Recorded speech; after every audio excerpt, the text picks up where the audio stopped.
and welcome to some more 7 Days to Die Alpha 18 pre-look videos. And Madmole's here covering another series of books.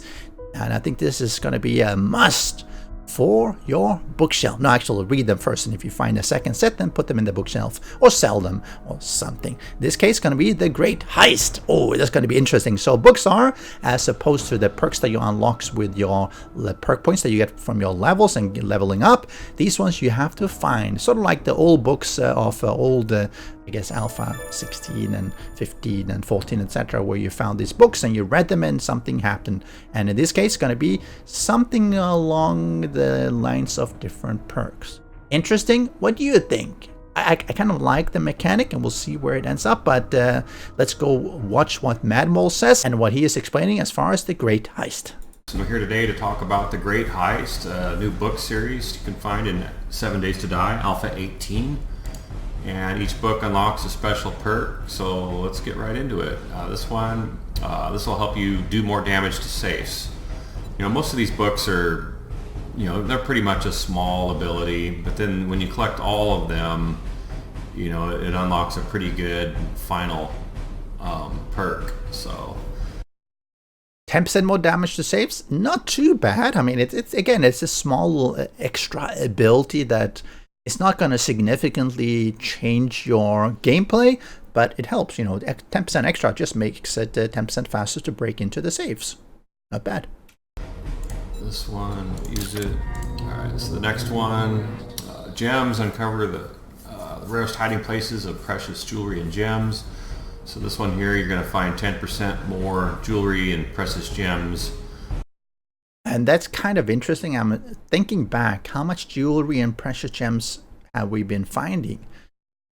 It looks like maybe they're going to be putting in jewelry and precious gems as far as the loot tables, because I can't remember finding that anywhere. I mean, we obviously found maybe some diamonds or some gold from gold ore and stuff like that, but yeah, I mean, no necklaces or rings or whatever, unless you've been playing maybe Wolf the Walk or some of the other mod packs. So it's going to be interesting when you're looting, so that's always kind of handy to get an extra 10%. It builds up over time. It doesn't sound like a lot, but it is.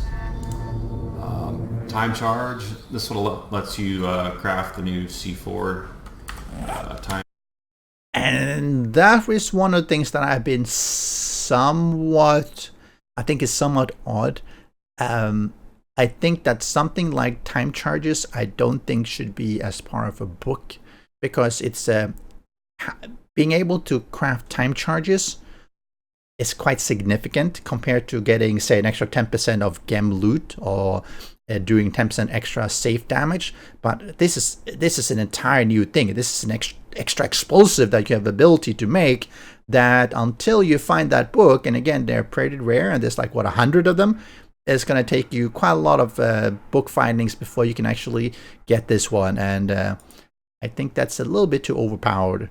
Charge bomb, which is very handy for breaking into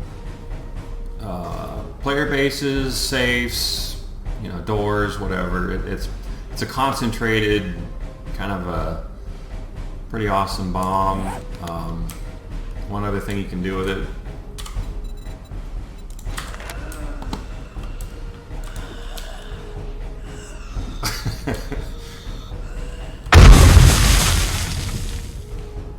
you can kind of blow zombies up with it also, so it's kind of fun.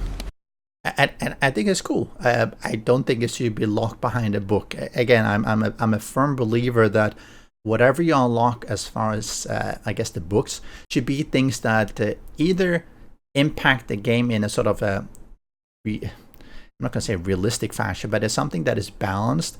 Getting new items entirely that you don't have access to otherwise, I think that's too much. I think that should be based on perks or something. I don't think it should be based on finding that one book out of 100 books. This one here, claimed. The land claimed areas usually thwart most thieves, but with the secrets in this book, no place will be secure. Do 20% more damage to land claimed property. This is basically a PvP book. which could come in handy for some of you. Maybe not that big of a deal, but it'll help break into your enemy's base. Adrenaline fall. Use adrenaline to your full advantage. You can fall up to 30 meters without taking damage while carrying 5,000 dukes or more. Now, this one I would have to say is probably the first one I've seen that I think is overpowered, because it means that once you've gotten this book, unlocked this perk, you would always carry 5,000 dukes on you.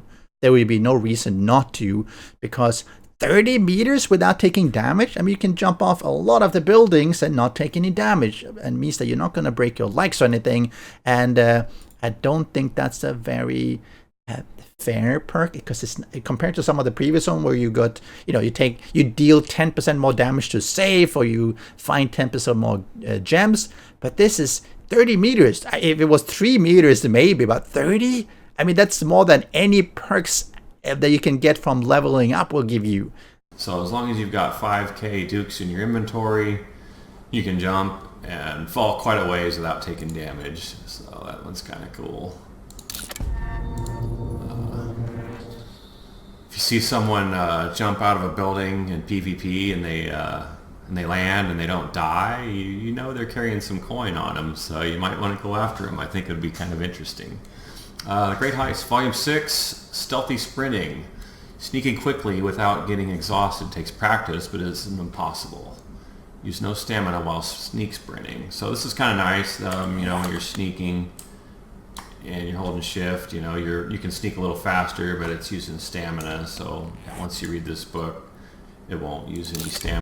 I don't think this one is interesting. Maybe no stamina drain is a bit too good. Maybe 50% would be better. Again, it's sort of, if you're going to balance these books, I think they have to be internally balanced. Now you're comparing this with, for instance, 10% extra damage to safes, or no stamina use when sneak sprinting. I mean, which one is better?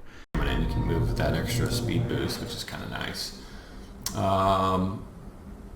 Motion detection. The best loot typically has automated defense system like motion sensors and auto turrets. Motion detection devices will not recognize you for 3 seconds when sneaking. So we don't really have any POIs that are going to have turrets or anything in there for Alpha 18. That's probably going to happen in 19. But for PvP, this will work right now, and it might be kind of come in handy for that. So you can kind of like get past somebody's defenses a little easier. So it does seem like they are going to have some of these to be specifically PvP, which I don't mind. I think some of them, maybe they should do PvE as well, a little bit more than...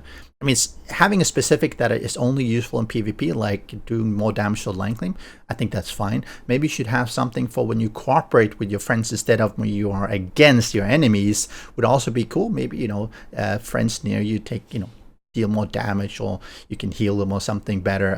Maybe that's going to be a different almanac or different book series, because I think it's, sort of even it out. Some help PvP, some help when you're playing co-op, some help when you're playing solo. And then the final perk you get for this one, when you read them all, is unlocked now. Learn how to craft lockpicks and break into locks 20% faster.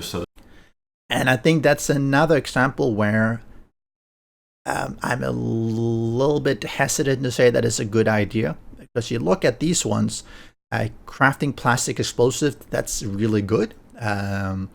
Fall great distances, this is really, really good. And then all of a sudden you can craft lockpicks, but you have to unlock all of these ones, which means that there's no way to do lockpicks until you've unlocked all these ones. I'm assuming, because I don't think there'll be... he went through all the other perk skill trees, and there was no mention of lockpicks, which means that you have to get all these ones before you can get lockpicks. I don't think that really makes sense. It means that for a normal player, you probably will never, when you're playing single player, you will never have lockpicks, because you're going to need to find, 50 to 100 books before you actually unlock everything. And then, you have to be really lucky to get all these ones. And then you just never have lockpicks. And I think that lockpicking, assuming it's going to be useful, should be something that should be accessible to players a lot more than if you happen to find, 50 or 100 of these books. I think that should be a skill point or just something you can craft normally. If you can use them better, that's fine. But now you're locking this behind a book, which is the whole thing they were trying to get away from. You know, they got away from that whole thing in the previous version with nothing being locked behind a book. It was all skill based. But now you're going to have things locked behind books again, which is back to random loot again. And random loot is fine, but not if it's something that has a huge impact on the game. So never lockpick just because you're playing single player. I don't think that's really nice. This will let you craft the otherwise normally lootable only lockpicks in the game, and then you can get into it and you'll lockpick 20% faster. So, well, that covers this book series. We'll plan on releasing a lot more videos coming up. I'll try to do one a day if I can. So remember to like and subscribe. So yeah, I mean, coming to the end of this, I think that this one is probably felt a lot better than the Fireman's Almanac, especially some of these things, the Great Distance Fall, or maybe the plastic explosive and the lockpicks.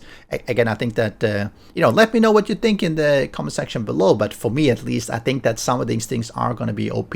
I think that lockpicks is something the same as plastic explosives that you can craft. You should be able to do that without unlocking it through a book. I think that's, I don't like that part. Again, it's back to have to be really lucky when you're looting before you'll actually find these books. Or in this case, you have to find all these books before you can do lockpicks, and which means that you'll probably be late game already. You don't really care about the lockpicking because that's probably something you want to do early on.